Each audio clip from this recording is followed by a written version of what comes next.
Hello to all my viewers of class 10. We have been dealing with chapter 4 agriculture, and here we have come to the geographical conditions required for the growth of certain crops. And in my previous video we have done about rice and wheat. Now we will do maize, millets, okay, sugar cane. These are some of the crops, oil seeds. These are some of the crops which we are going to deal in this video.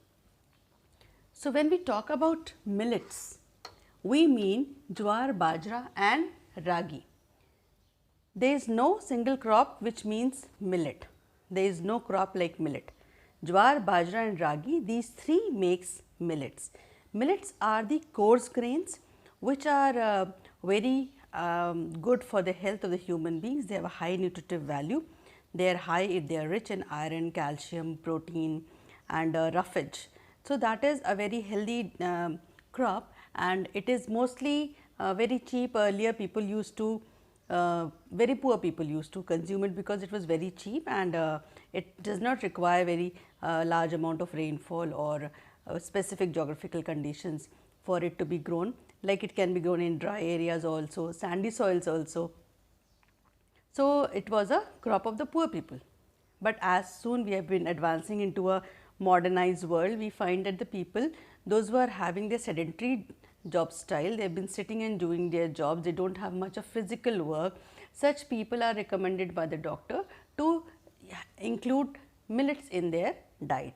In order to include millet in their diets, now these grains have been available into the market, in the malls and all, so that the people should consume this rich nutrition full of diet. Now, how it is consumed? These are jowar, bajra and ragi.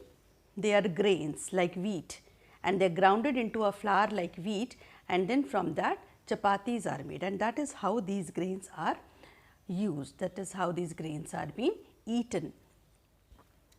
Jowar, it is a rain fed crop. Even if the region is having less amount of rainfall, jowar can be grown. It just requires a moist climate and does not need irrigation. Artificial way of irrigating the land with the hose and all is not required. And Maharashtra is the largest producer of jowar. They eat lot of jawari ki chapati, jawari ki roti. Now we come to bajra. Bajra grows well in the sandy soils, loamy and shallow black soils. Sandy and loamy are, children, they are the texture of the soil.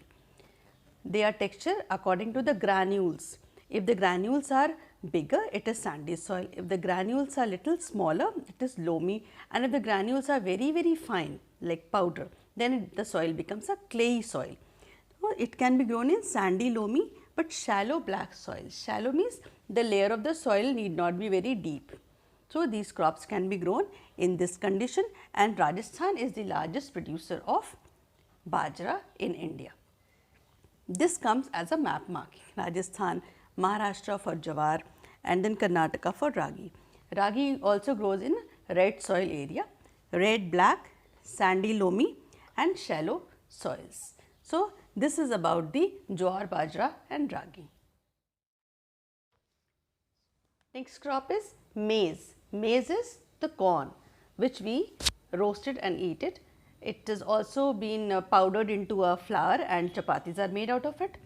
Then it is also used as sweet corn in our diet, especially the Mexican food and the continental food. Maize is used a lot, the sweet corn is used a lot, so we are all aware of it, and sweet corn is gaining its importance in our diet day by day, and therefore the production of it is increasing. Actually, it is a kharif crop, which means it is grown during the winter season, during the months of October to December. So, it requires a cool growing season, 21 to 27 degrees of temperature, and it requires old alluvial soil, means near the river valleys, but away from it. If the river is flowing in the middle here, the areas which are nearby the river, they will contain the new alluvial soil, and if you will go away from the river, then you will find old alluvial soil. So, in that old alluvial soil, we grow maize. But you know, children, in Bihar, it is also grown as a rabi crop. Because it is gaining importance, it is sold at little higher prices. So, people are affording to grow it in the other season also, that is the rabi season, where they are using the HYV seeds and they are using fertilizers. It becomes expensive for cultivation, but if you are getting the profit from the market, it is worth it. Therefore, it is grown also in the Rabi season with the help of irrigation. The states which are growing maize in large quantities in India are Karnataka, Uttar Pradesh, Bihar, Andhra Pradesh and Madhya Pradesh. So, this is all about the crop maize. Now, we will do about the crop sugarcane. Sugarcane. Sugarcane requires hot and humid climate, and it is the crop which is grown in both the tropical parts of India. It is also grown in the tropical country and it also grown in the subtropical part of the country. So, sugarcane grows well in tropical as well as subtropical climates. You understand from here with the help of a map I have shown here that Tropic of Cancer passes the center of the country. The southern half of the Tropic of Cancer is having a tropical climate and the northern half is having a subtropical climate. It requires rainfall of 75 to 100 centimeters, good amount of rainfall it requires, and it requires a cool temperature 21 degree to 27 degree Celsius. Because the coastal areas are having a normal temperature, they do not have a very high temperatures during the summers, and therefore, here the tropical climate also they are having a cooler climate, and therefore, sugarcane is grown well over here. It requires irrigation in areas where the rainfall is low, and it grows in variety of soils. It can be grown in various kinds of soil. It requires manual labor from sowing to harvesting. India is the second largest producer of sugarcane after Brazil, and from sugarcane, sugar is produced, jaggery which is good, that is produced, khandsari which is a brown sugar, that is also produced, and molasses. When the sugarcane syrup is been thickened, that is called the molasses. And it is the largest producer of sugarcane is Uttar Pradesh. This is important from the map point of view. Then Maharashtra, Karnataka, Tamil Nadu, and then if you go to the subtropical areas, there you have Bihar, Uttar Pradesh. These are some of the Punjab, Haryana. Here sugarcane is grown in large amount. It is actually a production which goes into the factory. So, therefore, it is also a raw material for various industries, for especially sugar industries. Next, we will deal with pulses. We are going to deal about pulses. What are the geographical conditions which are required for the growth of pulses? Pulses are a major source of protein in the diets of the vegetarians, and India is the largest consumer as well as largest producer of pulses in the world.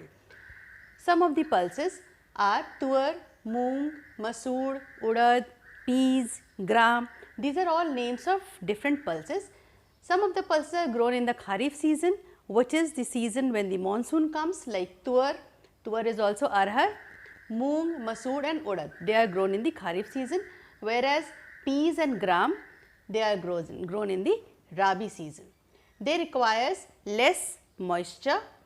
They are leguminous crops. Except for arhar, these pulses are leguminous crops, and therefore, they are grown in rotation with other crops because they help to fix nitrogen with the help of air in the soil, which increases the fertility of the soil, and therefore, pulses are grown in rotation with other crops.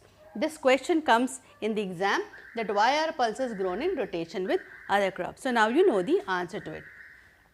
Major pulses growing states in India are Madhya Pradesh. So, largest pulses growing state is Madhya Pradesh, then Uttar Pradesh, Rajasthan, Maharashtra and Karnataka. So, these are some of the states which are the major producer of pulses in India. In this video, we will deal about the horticulture crops, which means cultivation of fruits and vegetables. India is the second largest producer of horticulture crops after China if we talk about the data of 2014. In India, both tropical as well as subtropical fruits and vegetables are grown. Here is a data regarding the fruits which are grown in India, which are particularly famous of these particular states. From this part, a 1 mark question usually appears in the board exam paper. Mangoes are famous of Maharashtra, Andhra Pradesh, Uttar Pradesh and West Bengal. Oranges of Nagpur and Cherrapunji, which is in Meghalaya. Lychees and guavas are famous of Uttar Pradesh and Bihar. Pineapples of Meghalaya, this has come once in the board exam. Grapes, Andhra Pradesh and Maharashtra is famous for the production of grapes. It's not that these crops are only grown here, but in other states also these fruits are grown, but these states are specially famous. They are the largest producer of these particular fruits. And then bananas of Kerala, Tamil Nadu, Maharashtra and Mizoram. Talking about vegetables, India accounts for 13% of the total world's vegetable. Among them comes peas, cauliflower, cabbage, onion, tomatoes. These are some of the crops in which India is the leading producer of. And these fruits are famous all over the India, which are coming from these states. Like mangoes of Maharashtra, they are famous all over the world, especially the Alfonso mango. They are sold at a very high rates. Oranges of Nagpur. So, these are the states which are producing these particular fruits which are in high demand all over the world. So, this is all about the horticulture crops. Next, we are going to deal with the cultivation of tea. Tea is a beverage crop, we all know, but it has come to India. It is not an indigenous crop of India. It came to India from the Britishers. Britishers brought the tea plantations in India, and since then we are growing these plantations in huge number, and it is a plantation crop, which means it is grown on very huge pieces of land. Acres of land are occupied to do tea cultivation. Tea leaves, they are grown. It is a commercial crop. These leaves are being plucked up, and then these leaves go into the factories, where their tea leaves are processed, packed, and then only they reaches into the hands of the customers, and therefore we call it a commercial crop. It grows well both in the tropical as well as the subtropical climates. As I have shown you in the earlier crop, that tropical means and subtropical, this means South India also and the North India also, but it grows in areas in South India where there are hilly areas. So, it requires a little cool growing season. Soil, it requires deep soil which is well drained, means good amount of rainfall is required. Fertile soil and which is rich in humus and organic matter. This is the type of the soil which is required. It should be rich in humus, organic matter. The rain should be there, enough of rain should be there, slight but most of the time throughout the year, and it requires a warm, moist and a frost free climate. It requires a moist climate, but it should be cool, but it should not be as cool as the frost could be formed. Frost is when the water vapor settles down on the leaf of the trees, and then that water vapor solidifies into crystals of ice. That is called frost. So, it does not require a frosty climate, but as compared to that, it requires a warm climate, so that the frost should not be formed, because that spoils the leaves. Rainfall, it requires rainfall throughout the year, well distributed, light rainfall. This happens in the hilly regions. If you have ever visited a hill station, you will find that people always keep an umbrella with them, so that it rains any time. So, that type of rainfall is required for the cultivation of tea crops. Labor, it is a labor intensive industry. Abundant labor is required, and especially cheap and skilled labor from the nearby states are arranged in these plantations to work on. There is question which comes that why is tea processed within the tea gardens? Tea is processed within the tea gardens because transportation will lose its aroma, lose its authenticity, and therefore, tea plantations, in the tea plantations only we have the processing factories. Why? In order to restore the freshness of the tea. It is a simple answer, that 1 mark question may come in the exam. It has come in the earlier years as well. When we talk about the map pointing you can be asked that mark the state which is the largest producer of tea in India. So, there you will have to write Assam, whereas tea is produced in many of the hill stations like Darjeeling in West Bengal, Jalpaiguri, Meghalaya, and then Tamil Nadu, Kerala, Himachal Pradesh. So, many of the states tea is grown, but the largest tea production comes from the state of Assam. So, this is all about the cultivation of tea. It is a beverage crop, and it has come to India from the Britishers. It is not our indigenous crop. Next we will deal about coffee. Next we are going to deal with the cultivation of tea. Tea is a beverage crop, we all know, but it has come to India. It is not an indigenous crop of India. It came to India from the Britishers. Britishers brought the tea plantations in India, and since then we are growing these plantations in huge number, and it is a plantation crop, which means it is grown on very huge pieces of land. Acres of land are occupied to do tea cultivation. Tea leaves, they are grown, it is a commercial crop. These leaves are been plucked up, and then these leaves go into the factories, where their tea leaves are processed, packed, and then only they reaches into the hands of the customers, and therefore we call it a commercial crop. It grows well both in the tropical as well as the subtropical climates. As I have shown you in the earlier crop, that tropical means and subtropical, this means South India also and the North India also, but it grows in areas in South India where there are hilly areas. So, it requires a little cool growing season. Soil, it requires deep soil which is well drained, means good amount of rainfall is required. Fertile soil, and which is rich in humus and organic matter. This is the type of the soil which is required. It should be rich in humus, organic matter. The rain should be there, enough of rain should be there, slight but most of the time throughout the year, and it requires a warm, moist and a frost free climate. It requires a moist climate, but it should be cool, but it should not be as cool as the frost could be formed. Frost is when the water vapor settles down on the leaf of the trees, and then that water vapor solidifies into crystals of ice, that is called frost. So, it does not require a frosty climate, but as compared to that it requires a warm climate, so that the frost should not be formed, because that spoils the leaves. Rainfall, it requires rainfall throughout the year, well distributed, light rainfall. This happens in the hilly regions. If you have ever visited a hill station, you will find that people always keep an umbrella with them, so that it rains any time. So, that type of rainfall is required for the cultivation of tea crops. Labor, it is a labor intensive industry. Abundant labor is required, and especially cheap and skilled labor from the nearby states are arranged in these plantations to work on. There is question which comes that why is tea processed within the tea gardens? Tea is processed within the tea gardens because transportation will lose its aroma, lose its authenticity, and therefore, tea plantations, in the tea plantations only we have the processing factories. Why? In order to restore the freshness of the tea. It is a simple answer, that 1 mark question may come in the exam. It has come in the earlier years as well.